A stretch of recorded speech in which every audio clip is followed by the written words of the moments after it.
tere! Mina olen Maria. Siin on Markus. Mina olen Markus, tere! Ja Helen. Meie oleme Style Upist ja tahame teile täna rääkida kehatüüpidest. Miks see oluline on? Ütleme siis nii, et kehatüüpide järgi mitteriietumine on umbes sama kui arhitekt projekteerib maja arvestamata päikese liikumist ja ilmakaari. Samamoodi on riietumisega. Kui me valet kohta valgustame, võib juhtuda nii, et nagu maja projekti puhul on magamistuba päev otsa valge ja elutuba päev otsa pime. Ja riietumisega samamoodi me tahame osasid asju varjutada, teisi asju valgustada.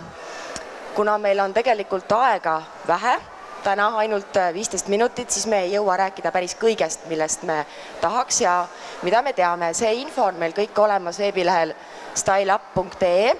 Te saate pärast koju minna, rahulikult oma mõõdud võtta, kehatüüp teada saada ja siis näete stiilisoovitusi. Mis ma veel öelda tahtsin? Meil on kaasas Helen, sellepärast, et meie jutt ei oleks niisama kuiv. Me teeme tema peal läbi väikese sellise näite ja stiilimuutuse. Ja palun, Markus. Markus hakkab nüüd näitama, kuidas võetakse mõõte inimeselt. Alustame mõõtmisega siis.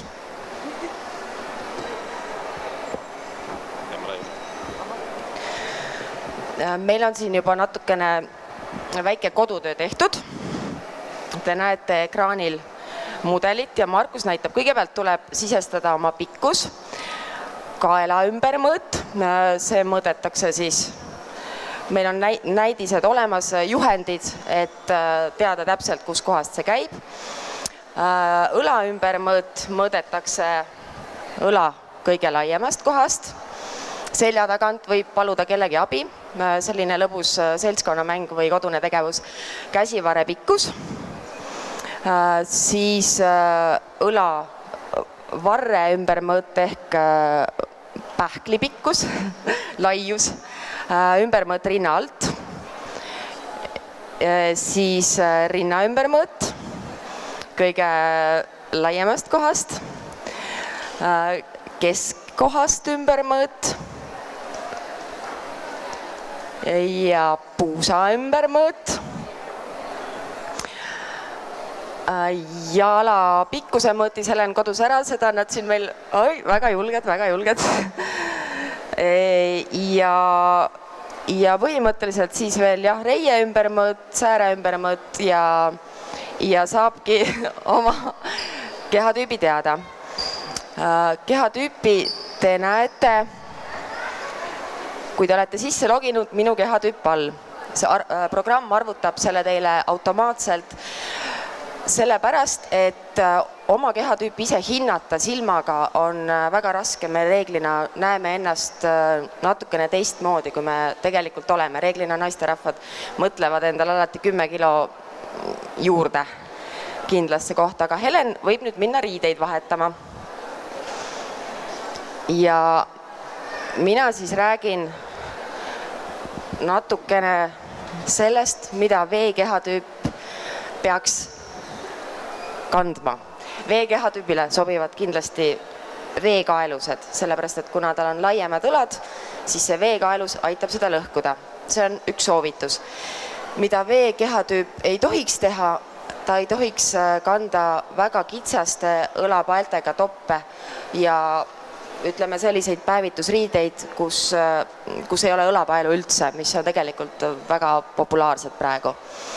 Alaosas sobivad talle heledad toonid, laiemad seelikud ja põhimõtteliselt lühidalt on see V-kehatüübi kohta kõik, et kodus saate järgi vaadata. A-kehatüüp on V-kehatüübile täpselt vastupidine, tema on laiemate puusadega. Tema peaks puusaosa just nimelt varjutama tumedate toomide pliiatseelikutega. Võib ka kanda laiemaid seelikuid, aga need peaksid siis olema eelistatult tumedat tooni. Ülaosas peaks ta kandma kindlasti heledaid toone ja just talle sobivad hästi just nimelt need ilma õlapaelteta lõiked. Üks asi veel veekehatüübi kohta, sa ei pea Markus seda näitama tagasi. Veekehatüüp peaks kindlasti vältima varukaid, mis lõpevad siin kohas, sellepärast et see teeb õla kohe nagu eriti laiaks. I-kehatüüp on siis selline kitsam naisterahvas, kellel võib-olla ei ole vormid nii palju välja joonistanud. I-kehatüübile sobivad väga hästi puhvarukad, kõikvõimalikud vööd, mis aitavad siis taljel paista saledana ja loovad puhvarukatega vormi, samamoodi laiad seelikud. Oi, meie modell tuleb sealt. Kas te ennem ikkagi vaatasite teda? Vaadake imelist muutumist. Siin on nüüd Helen, kes oli V-kehatüüp. On V-kehatüüp. Kuidas tundub, kas praegu ta paistab V-kehatüüp või minule ta tundub täiesti ideaalne X? Et on ju, jah, et sa võid keerutada. Kleidi laenas meile Karen Millen ja jakikene on Massimo Tutist selles mõttes, et V-kehatüübile sobivad väga hästi kõikvõimalikud kostüümijakid, mis on siis samuti sellise V-lõikega 1-2 nööbiga eest. Aitäh, sa oled nii ilus. Mine jalga puhkama. Ja ma arvan, et Markus tahab meile natukene rääkida meestest ka. Selles mõttes ma näen, et siin on küll enamus naised, aga ma tean, et mina ostan oma mehele küll riideid. Ma arvan, et see ongi selline naisterahva kohustus pigem. Markus, ole lahke. Jah, aitäh, Maria. Põhimõtteliselt ongi siis niimoodi, et tahtsin rääkida V-kehatüübist, mis on siis selline muskulaarne meestel. Ja see tüüp ongi just siuke, kuhu mehed tahavad jõuda, ehk siis selline laiad õlad, lihases keha ja nii edasi. Aga seda keha nii-öelda ehitades, no näiteks S-kehatüübis, kui sa oled mees, siis unustatakse ära riietumine ja see ongi teilt ülitähtis on see, et sa riietuksid ennast selle kehatüübile vastavalt.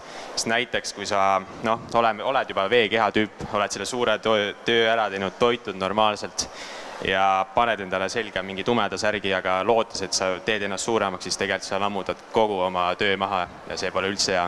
Nii et minu väikene selline soovitus ongi, et proovige heledat ja tehke oma kehatüüp valmis, sest see aitab.